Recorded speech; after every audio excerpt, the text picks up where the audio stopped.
they're very naked in the sauna, which I don't like. So I don't really go the saunas where it's only males. But imagine being a Jamaican, you come from a place where man not even want to look upon the next man too hard, and you go in a one little box where hot man in there with him ass out a door and them thing there.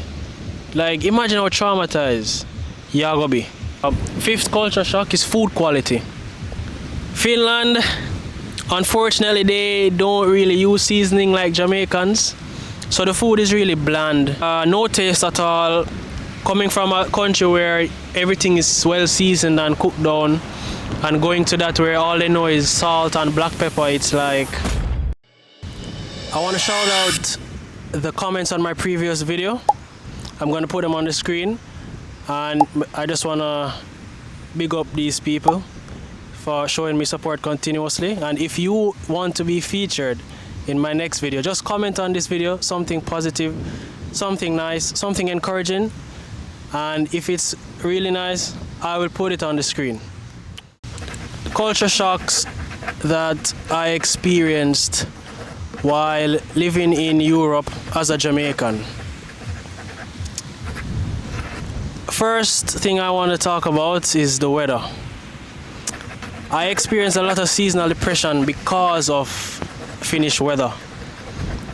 In case you don't know, Finland is a European country in Northern Europe, located between Sweden and Russia. So for most of the year, we don't have a lot of sunlight. It's really dark for like 10 or 11 months out of the year, and we don't have it as good as this in Jamaica. You know, to do something like this in Finland is so rare. It only happens in like June or July, maybe August. And not having the sun forces me to take, for example, vitamin D pills. I feel like I don't have any energy to do anything. I'm just really sad. I don't smile at all, you know, because the sun really indeed affects my mood. And even the people there, they claim that they're the happiest country in the world, but you don't see it on their faces, you know. So the weather was the biggest culture shock. I can remember when I landed at the airport in 2021 when I left Jamaica and I landed at the airport. There was snow on the ground, and that was my first time seeing snow. And then when I exited the airport, I quickly took off my gloves and touched the snow, and of course my hands froze. And it was around 1 p.m. when I landed, and this was in January, you know, the peak of winter. And as I was driving to my apartment, I just realized the place just get pitch black within an hour. I mean, I say, oh, the place gets so dark so fast. And you know, I never really thought much of it until, you know, I reached home and my body was obviously still on Jamaica's time. So when I checked the clock, it was like 4 p.m. and it was pitch black, you know, man, like midnight black. And my body telling me that, hey, it's still time to be awake. So I was really confused, and I realized that it was just continuing day after day. And I was like, okay, this is something I will not get used to. So this weather, seasonal depression stuff was the first culture shock I experienced. I don't know if I missed out any point. Assistant, have I missed anything? No, you didn't. The second culture shock, being on time. In other words, learning how to be punctual. As Jamaicans, we know that time and Jamaicans are enemies. You know, following a schedule or a set time is something that most Jamaicans are not good at. So when I went there, I quickly realized that when I had class at like 9 a.m., the professor would be there on the dot, not 1 second over or 1 second under, not even a minute, like on the dot. He's entering the lab. So, you know, that was like a really big culture shock, and I really struggled to be on time for like the first month or so. But then I had to adapt eventually. But now I'm pretty good at it. I'm very, very on time nowadays. So, but back then it was a really big culture shock. You know, I was wondering how are these people so on time and all that. But it was just because I have the Jamaican habit of if something's at 9 o'clock, I think it's like 9:30 or 10 a.m. But there, 9 o'clock means 9 o'clock. And if you're late by like 1 minute, it's actually okay. 1 minute is okay, maybe 2 minutes, but 3 minutes is pushing it. It's better to be 1 or 2 minutes earlier, but going over, yeah, it's quite disrespectful in Finnish culture. Third culture shock, language. Finland's national language is Finnish and Swedish. So I am coming from this English-speaking country. I never studied a second language before in my life, except Spanish in 8th grade, but I was not good at Spanish. I really hated it. And it just seemed useless. So I never really focused on foreign languages during high school. And when I went there, obviously they speak English. My school was in English. But then when it came on to getting summer job, I realized that you can't get a job without knowing the language. When I went to the stores I tried to buy food, I realized I have to use a translator. I have to ask them for stuff that I want to buy, and they never really understand the English term. And you know, the translator doesn't translate that language so well, so I really struggle with the language. What else? The language is also one of the hardest languages in the world. Among the top 10 most difficult languages, Finnish is on that list at, I think, roughly number 6. It's as difficult as Arabic, Russian. Yeah. So that's the level of difficulty I had to deal with. But eventually I learned the language now. After living there for 5 years, I'm quite fluent. I'm conversational.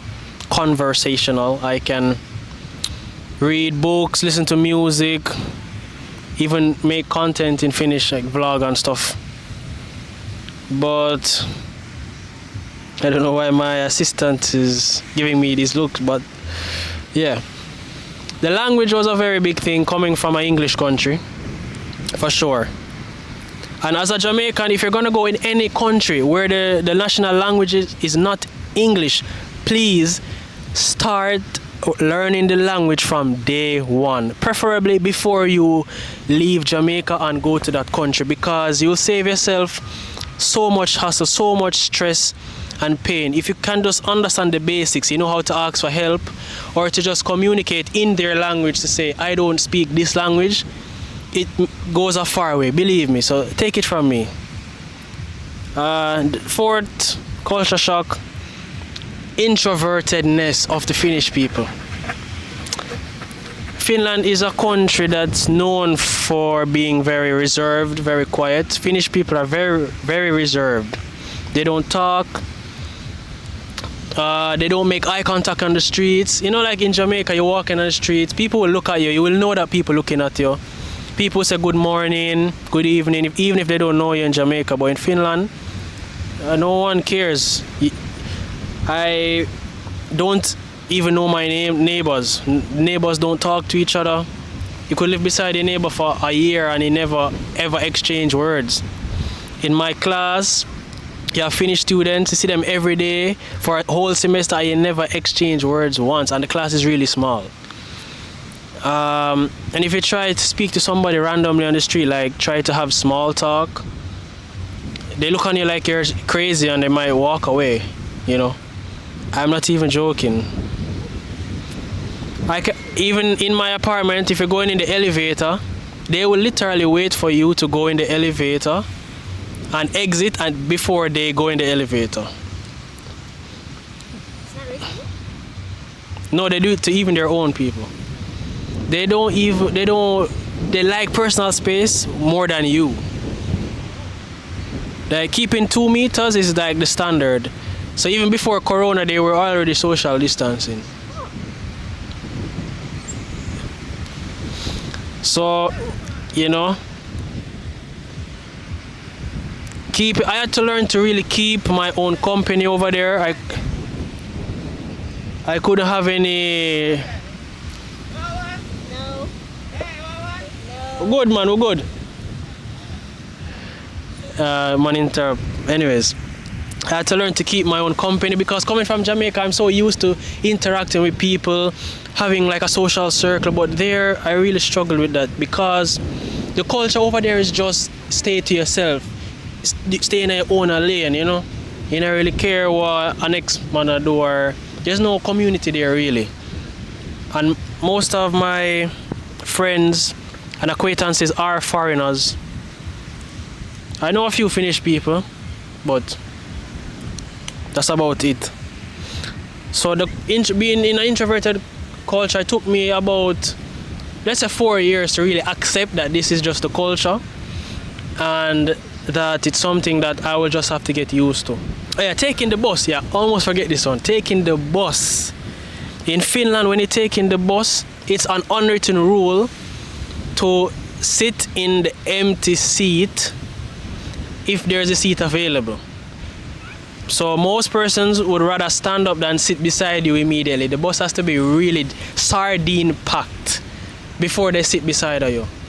I've been in occasions where I sit in the corner and there's the empty seat beside of me and everyone just go to the back.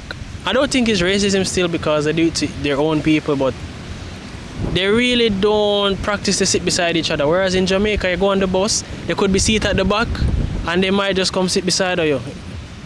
But in Finland, that's like so rare. It has to be an exception where it's really packed and there's nothing else available, no other free space. Fifth culture shock is food quality.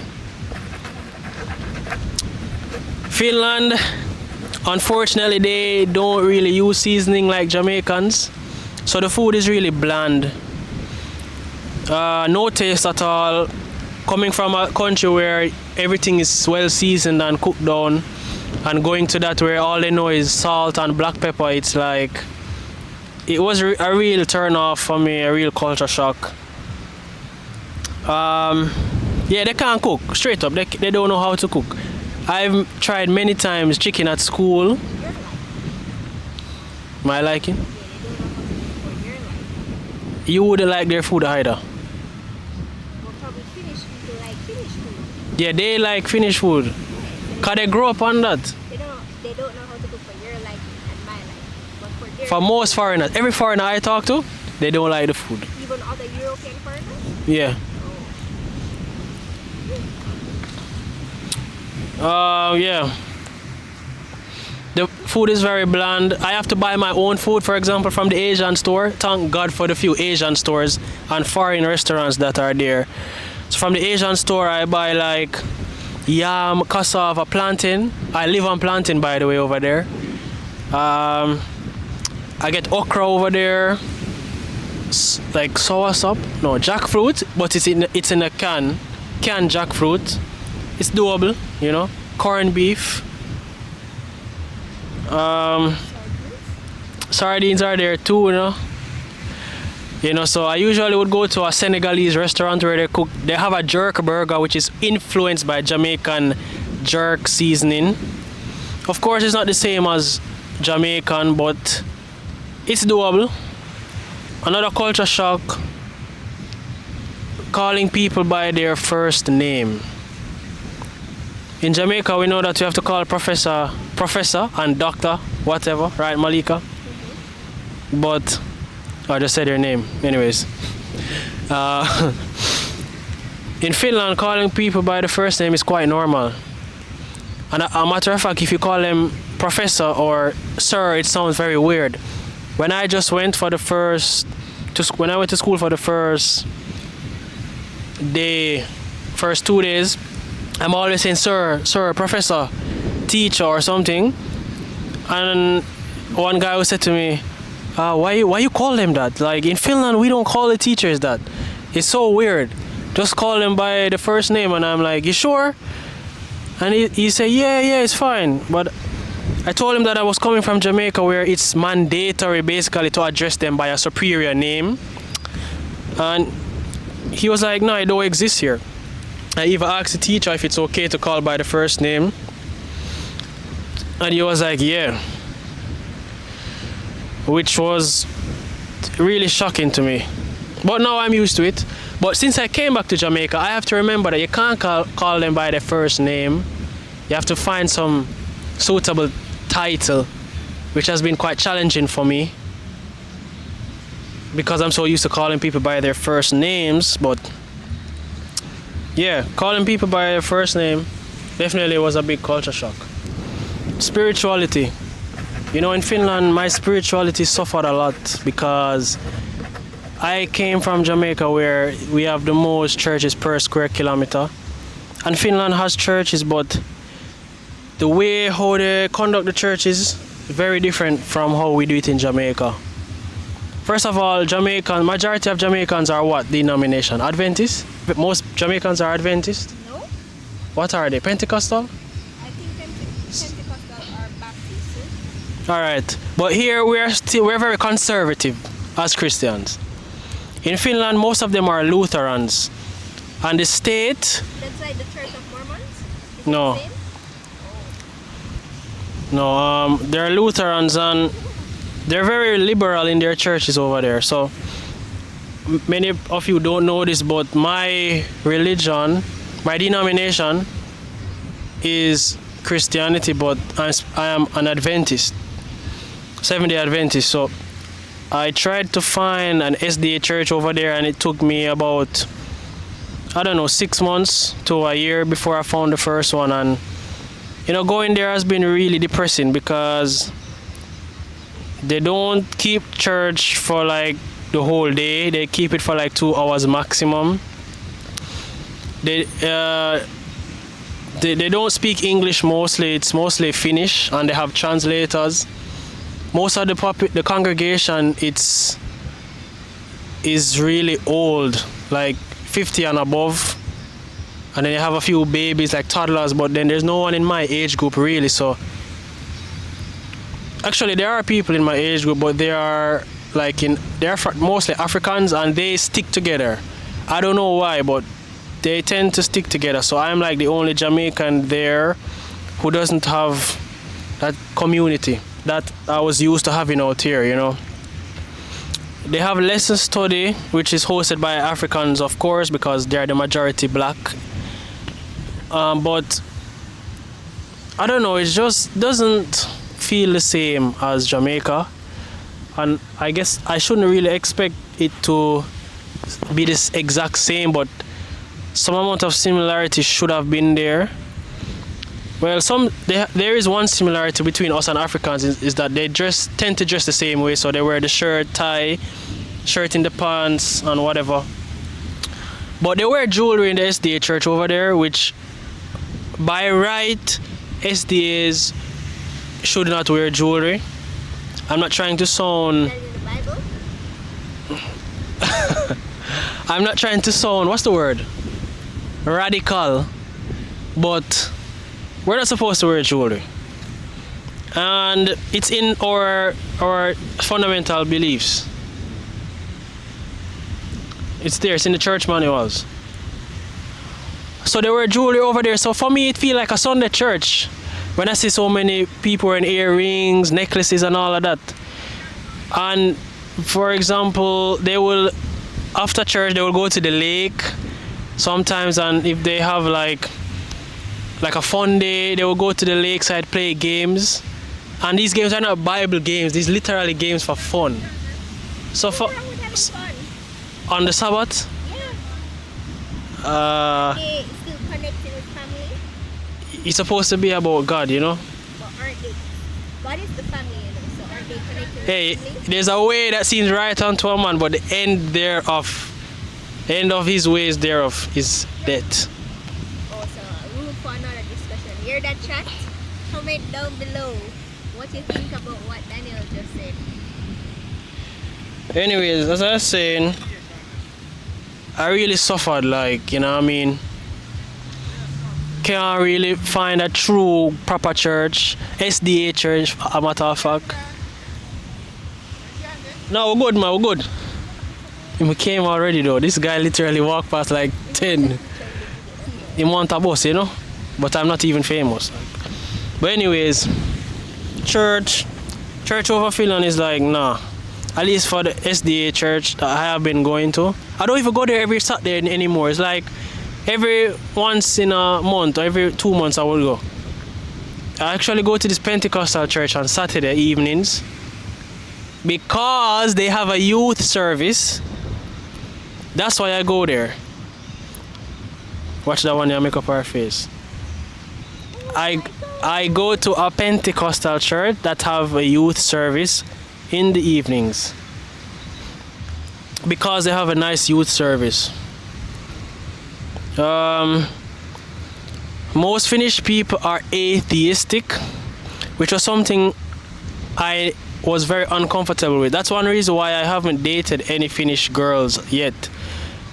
Not yet. I don't think I'll ever date one because many of them, they're atheists. They don't believe in God. They don't believe in nothing. How can I date someone who don't believe in nothing? They just believe in nothing, you know, life, and they just believe in living. Like, I can't do that. I tried once, and there's nothing in common. Once, I think it was in 2022, I was like, these people don't believe in God, and their lives are very prosperous. They look very happy. I don't need to believe in God anymore. So I started to turn my back on God. Stop reading the Bible, stop praying, just stop listening gospel music. I just didn't want anything to do with God anymore. And to be honest, that was one of the worst decisions I ever made in my life. I felt so empty. I felt like I didn't have a reason for living anymore.